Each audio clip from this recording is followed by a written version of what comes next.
in this case, letters is being presented, appointment letter is being presented to them. We're talking about SP, Bako, and Basim, for instance. Appointment letter is being presented to them, and then you ask yourself, when I saw this, okay, so someone died, I die, and then the company decides to employ someone in my stead to replace that. Is this good for the command, for the commission, NSCDC, and of course, is that the best way to handle this? Are there no other professionals lined up to take over that space from their from applications and trainings done and what have you? You know, appointing them into position, where their loved one took over or not, is that the best way you think that this can be managed? I don't think there's any best way to handle this. This is one of several ways that can be done, that can be, that this situation can be handled. I don't think that this will stop the NSCDC from, doing its routine recruitments and promotions. And I don't also imagine that those who have been handed these appointment letters has to step directly into the shoes of their loved ones who died in the line of duty. What it means is that, and I don't even think that it's also something that they are compelled to take up. It's simply to say, look, this position exists for those who have lost loved ones. There is this possibility. It's one of several steps we are taking to mitigate your loss. To say, okay, if you're minded to do it, you can join the service. So there is no contradiction here. They simply go in and then, possibly begin from the lowest rung of the ladder and then rise to whatever position their abilities can take them. It's not to say that this is going to then prevent the Nigerian Security and Civil Defense Corps from doing its routine recruitment. No, I don't think that's the way to be done. All right, thank you very much. Now, people dying in the line of duty. We just talked about the police officer.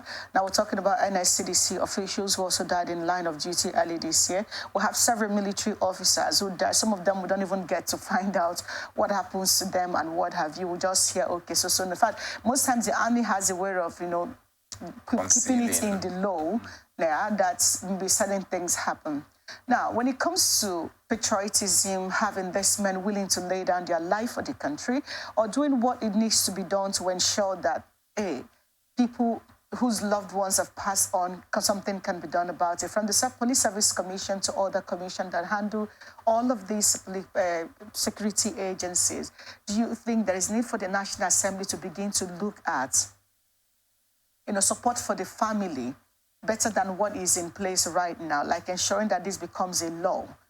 Do you think this will go a long way to motivate the officers to do better job wherever they find themselves? For sure. A lot will even depend on how you're treated while you're in service, because, that says a lot. Because some people will say, okay, if you are treated this way while in service, then imagine what will happen to you when you're no longer there. Yeah. So I think the National Assembly ought to step in, look at the necessary legislations and see what it provides as succor for those whose loved ones fall in the line of duty, and then see if that can also be brought up to meet up with the economic realities of today. And then in addition to that, some kind of, there should be, maybe if it doesn't exist, then it should be, people should think about it, some kind of trust fund for children, wives, spouses and offspring of those who fall in the line of duty. There should be some kind of trust fund to take care of their education.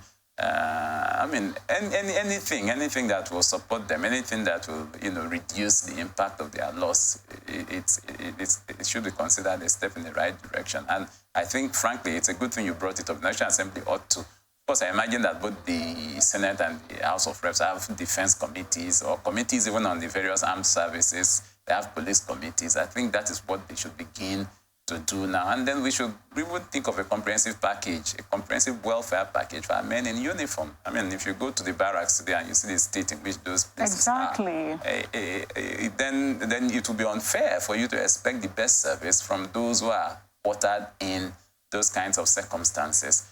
Some time ago, I think it was during the time of President Jonathan, the president visited the police college and then saw the deplorable state it was in. I don't know if there was any follow-up action, but those are the things that should matter.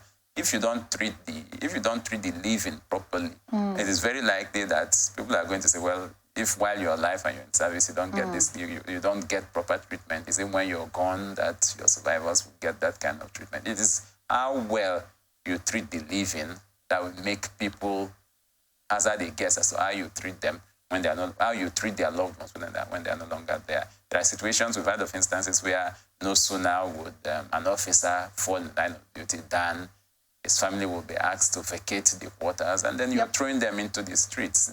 These things are unhealthy. These things are not good for staff morale.